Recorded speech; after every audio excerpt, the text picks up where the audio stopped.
namang mapagpalang araw sa ating lahat mga anak. Sa araw na ito ay ating itutuloy ang pagbabasa ng Biblia. Ating pag-aaralan ngayon ang tungkol sa pagmamahal ng ating mga kaaway. Dahil ayon sa Mateo chapter 5 verse 44, ngunit ito naman ang sinasabi ko, ibigin ninyo ang inyong mga kaaway at ipanalangin ninyo ang mga umuusig sa inyo. Amen. Praise the Lord. Yes, mga anak, napakahirap talaga. Sadyang napakahirap magmahal ng kaaway. Pero mga anak, yan ay utos ng ating mahal na Panginoon. At sabi pa nga, dapat daw natin silang ipanalangin. Yes mga anak, dahil kahabag-habag po sila mga anak, dahil hindi nila alam ang kanilang ginagawa. Kaya dapat talaga atin silang ipanalangin na nawa mabuksan din ang kanilang puso't isipan. Yes mga anak, dahil ginagamit lang din sila ng demonyo para tayo ay galitin. Kahabag-habag po sila mga anak. Kaya dapat ipanalangin natin sila. Kasi sabi nga mga anak, kung ang nagmahal lamang natin or nagmahal sa atin ang ating mamahalin, ano pang gantimpala ang ating matatamo? Dahil ayon sa Mateo chapter 5 verse 46, kung ang mga nagmamahal sa inyo, ang siya lamang ninyong mamahalin, anong gantimpala ang inyong maaasahan? Hindi ba't ginagawa rin iyan ng mga maniningil ng buwis? So narinig natin mga anak, walang gantimpala, mga anak, kung ang ating mamahalin ay yun lamang mga taong nagmamahal din sa atin. Dahil bakit mga anak? Yung mga masasama din naman ay minahal din nila ang kapwa nila masama. Amen po. At kung tayo ay marunong magbigay, sila din naman ay marunong ding magbigay sa kanilang kapwa masama. So dapat meron tayong kaibahan mga anak. Dapat tayo ay mag-iilaw. Kaya dapat mahalin natin ang ating mga kaaway. At kung tayo ay makarinig na mayroon nang lilibak sa atin, mga anak, gantihan natin sila ng mabuti. Kasi mga anak, kadalasan sa atin, pag tayo ay nililibak, ay nako, mas worse pang ibabalik mo sa kanila. At kung narinig mo na kinocurse ka, nako, kinocurse mo din sila at ipanalangin mo pa sila na mayroong masamang mangyayari sa kanila. Naku mga anak, huwag ganon. Dahil mga anak, ayaw ng ating mahal na Panginoon yan.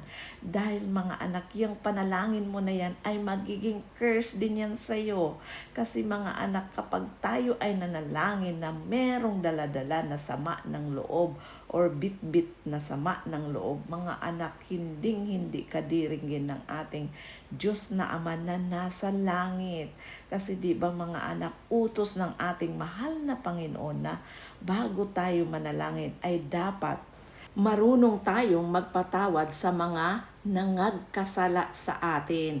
Yan ay ayon sa Marcos chapter 11 verse 25 na ang sabi, kapag kayo'y tumayo upang manalangin, patawarin muna ninyo ang nagkasala sa inyo upang ang inyong mga kasalanan ay patawarin din ng inyong Ama na nasa langit. Ngunit kung hindi kayo magpapatawad, hindi rin naman kayo patatawarin ng inyong Ama na nasa langit. Yes mga anak, kaya dapat mga anak, linisin natin ang ating puso't isipan bago tayo manalangin para hindi ito magiging curse sa atin. Upo mga anak, utos yan ng ating mahal na Panginoon na nasa langit.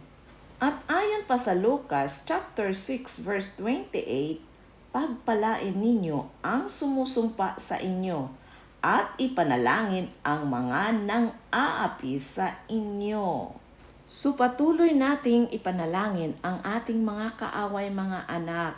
Kasi kahabag-habag po sila dahil sila mga anak ay ginamit lamang sila ng mga demonyo. Yes mga anak, hindi sila ang ating kaaway kundi ang mga demonyo. Yes mga anak.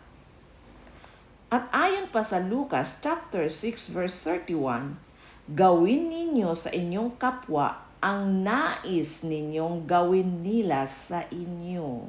Kaya mga anak, patuloy tayong gumawa ng mabuti dahil kung anuman ang ating ginagawa, yan ay babalik at babalik sa atin yan mga anak.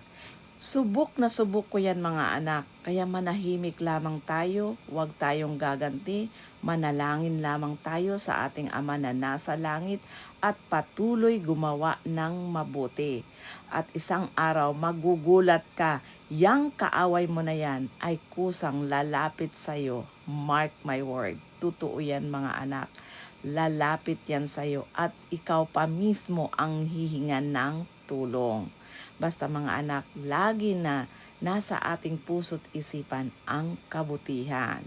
At pakatandaan natin mga anak na nung tinawag si Abraham ng ating Diyos na Ama na nasa langit, ang sabi ng ating mahal na Panginoon, ayon sa Genesis chapter 12 verse 3, ang sayo'y magpapala ay aking pagpapalain, at ang sayo'y sumumpa ay aking susumpain. Sobrang nahihirapan ang mga Israelita nung kapanahunan nila mga anak dahil sa kanilang katigasan ng ulo. Yes mga anak, kaya mga anak, nako, huwag tayong magsusumpa na kahit sino. Kasi mga anak, nako, lalo kung ikaw ay magsusumpa ng anak ng Diyos o lingkod ng Diyos mga anak, ang mangyayari sa iyo ay kasumpa-sumpa din naman mga anak. Kaya iwasan natin mga anak ang maglabas ng masamang salita sa ating mga labi dahil babalik at babalik din yan sa atin mga anak. Dahil wala sa atin ang paghihiganti. Dahil ayon sa Roma chapter 12 verse 19, mga minamahal, huwag kayong maghihiganti. Ipaubayan ninyo iyon sa galit ng Diyos sapagkat nasusulat, akin ang paghihiganti, ako ang gaganti, sabi ng Panginoon. Yes mga anak, ang ating mahal na Panginoon ang gaganti. Mga anak, nakakatakot dahil pag ang ating Diyos ang maghihiganti, mga anak, hindi mo gugustuhin ang kanyang gagawin sa iyo. Opo mga anak, kaya mga anak, lagi nating pakatandaan ang mga salita ng ating Diyos na Ama na nasa langit para wag tayo maligaw. At ayon pa sa Roma chapter 12 verse 20 to 21, sa halip, kung nagugutom ang iyong kaaway, pakainin mo. Kung nauuhaw, painumin mo. Sa gayon ay magbubunton ka ng mga baga sa kanyang ulo. Huwag kayong magpadaig sa masama, kundi daigin ninyo ng mabuti ang masama. Meaning to say, we must refuse to sink to evil's level in taking revenge.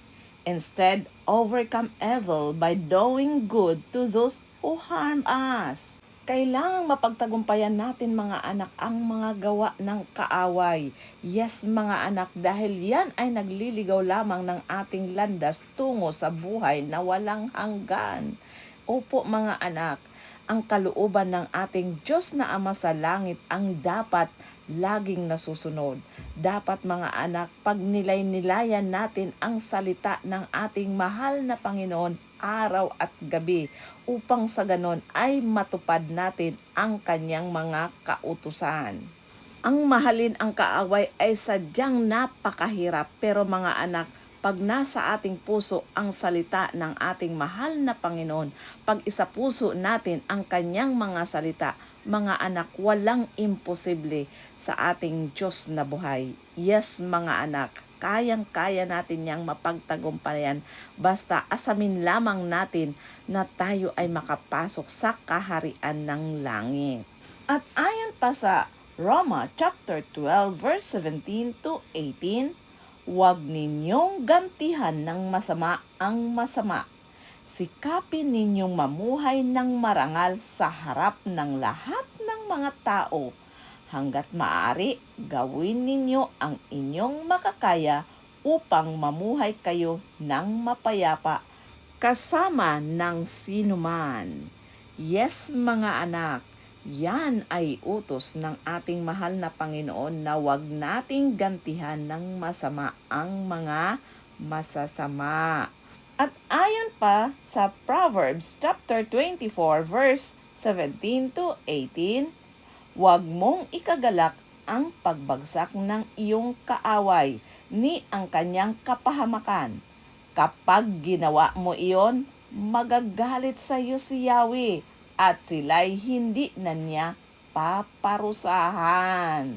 Opo mga anak, huwag tayong magsaya pag ang ating mga kaaway ay bumagsak or pag ang ating mga kaaway ay may nangyayaring masama. Kasi mga anak, baka hindi na sila paparusahan ng ating Diyos na buhay dahil ikay nagsasaya sa kanilang kapahamakan.